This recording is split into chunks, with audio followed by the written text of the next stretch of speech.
नमस्कार शेतकरी बांधवांनो, आज आपण हुलजंती तालुका मंगळवेढा येथील प्रगतशील शेतकरी माळीसाहेब यांच्या प्लॉटवर आलो. साहेब नमस्कार. नमस्कार. आपला परिचय द्या. धर्याप्पा शिवाप्पा माळी, राहणार हुलजंती. ओके. Mobile number 83907151. ही तुमच्या कुठली व्हरायटीचा प्लॉट आहे? थॉम्सन व्हरायटी आहे. अंतर किती बाय किती आहे? 10x5 आहे. पूर्णपणे काळी माती आहे. पूर्ण ब्लॅक सॉईल आहे काय? बरं, ह्याला काडी पांढरी पाडायसाठी तुम्हाला काय अडचण आली होती काय?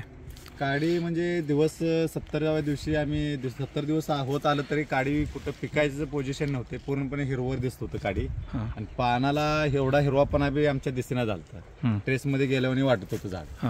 मग आम्हाला सोशल मीडिया फेसबुकवरती तुमचं ही icon 4G can icon 4G हे कॅन आम्हाला सोशल मीडियावरती माहीत झाल्यावरती आम्ही एकरी एक कॅन ह्याप्रमाणे 2 कॅन सोडलेला आहे. सोडल्यापासून काडी पूर्णपणे पिकायला चालू झालेला आहे. खालनं 1-2 डोळे चॉकलेटी होत आलेला आहे. आणि डोळे ते आहे ते टपोरे होत आणि पानाला 1 नंबर हिरवापणा आलेला आहे. फळाला कसा पान दावा, कसा कुठं कुठं काय बदल झालाय हे बघा. आमच्या पानाला कसं हिरवापणा आहे हे बघा. कुठं पानावरती कुठं रोग प्रतिकार शक्ती म्हणून पानात भरपूर प्रमाणात आलेला आहे. सोडून आम्ही फक्त आता 7 दिवस झालेला आहे. सोडल्यापासून लगेच 3ऱ्या दिवसापासून ह्याचा आम्हाला रिझल्ट दाखवायला चालू झाला आहे बागेत. बरं, अजून तुम्हाला ह्या प्लॉटमध्ये काय काय बदल जाणवला बाबा आयकॉन 4G सोडल्यानंतर? आम्ही सध्याला म्हणजे फक्त कसं केलं, पान आणि काडी पिकण्यासाठी कुठं रिंगाचं प्रमाण अजून काय दाखवलं नाही. काडी खालनं वर आता गुलाबी होत पांढरं होत पिकायला चालू झालेलं आहे. आणि डोळ्यामध्ये काय बदल जाणवला? डोळे हे आहेत ते मोठे टपोरे डोळे दिसायला चालू झाले. पहिले लहान डोळेच एकदम काडीला चिटकूनच असल्याने होते डोळे. आज सोडल्यापासून डोळे येत आहे बघा. डोळे कसे झाले आहेत, टपोरे मोठे डोळे झाले आहेत.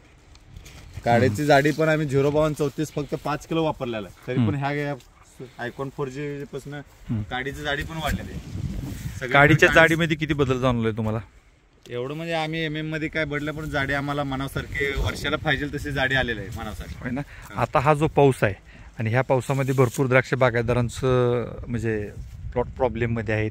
काही जणांच्या प्लॉटला करपा आहे, काय आहे, बरोबर काय? तुमच्या प्लॉटला करप्याचा कुठं प्रादुर्भाव जाणवतो? करपा हे बागेत कुठंच नाही होत. करप्याचा काय प्रादुर्भाव नाही, काही नाही. डावणी नाही, करपा नाही, काही नाही. आणि पानामध्ये अजून काय बदल जाणवला? म्हणजे काय पानामध्ये पान हिरवं होणं काय साहजिक आहे, ते कशामुळे पण होतंय, पण ह्याच्यात अजून वेगळा बदल काय? पानाला जाडी चांगल्या प्रमाणात आलेलं आहे. जाडी आलंय म्हणजे पानाची रोगप्रतिकार शक्ती वाढलेला आहे ह्याला.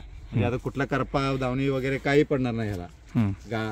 पानाला जाडी आल्या. वाटीचं प्रमाण कमी झालंय. वाटी कुठं तर दिसतो आमच्या फळात. हे सोडल्यापासून वाटी कुठंच नाही. सगळं पान पूर्ण असं पसट व्हायला चालू झालं. काय ते पान पण होय ना. शेतकरी बांधवांनो बघू शकता, हा असा प्लॉट आहे बघा. 10x5 लागेल. एका झाडावर किती काडी अंदाजे? 60 पर्यंत आहे तो काडी. 60 काडी, 55-60 काडी काय? हा प्लॉट स्पेसिफिक एक्सपोर्टला असतोय का बेदाण्यासाठी असतो? बेदाण्यासाठी प्लॉट आहे. हो ना. बरं, शेतकऱ्यांना तुम्ही काय सांगाल की आता सध्या महाराष्ट्रात सगळीकडे द्राक्षाचं मध्ये द्राक्ष बागायतदार थोडेसे प्रॉब्लेममध्ये आहेत. काय सांगाल तुम्ही शेतकऱ्यांनी? तुमची प्रॅक्टिस काय सांगाल तरी? सध्याला सगळीकडे झालंय वातावरण पावसाचं कंटिन्यू असल्यामुळं काडी पिकणे जरा शेतकऱ्यांना प्रादुर्भाव जास्त चालू झाले. मग लोकांनी आता हे ते सोडण्यापेक्षा सुपर हे आयकॉन 4G एकदा सोडून बघाव की आम्ही सोडलोय, आम्हाला पिकत नव्हतं, आम्हाला रिझल्ट 1 नंबर आलेला आहे. इतर शेतकऱ्यांनी बी एकदा वापरून रिझल्ट बघून घ्यावा. 100% रिझल्ट मिळणार 100%. आता आम्ही शेतकरी आहे, आम्ही काय कोणाच्या ह्याच्यावर नाही. आम्ही वापरलेला आहे, आम्हाला रिझल्ट आलाय म्हणून आम्ही सांगायला लागलो. हो ना. शेतकरी बांधवांनो बघा, अशी काडी पिकलेली आहे. चालेल, ओके, थँक्यू.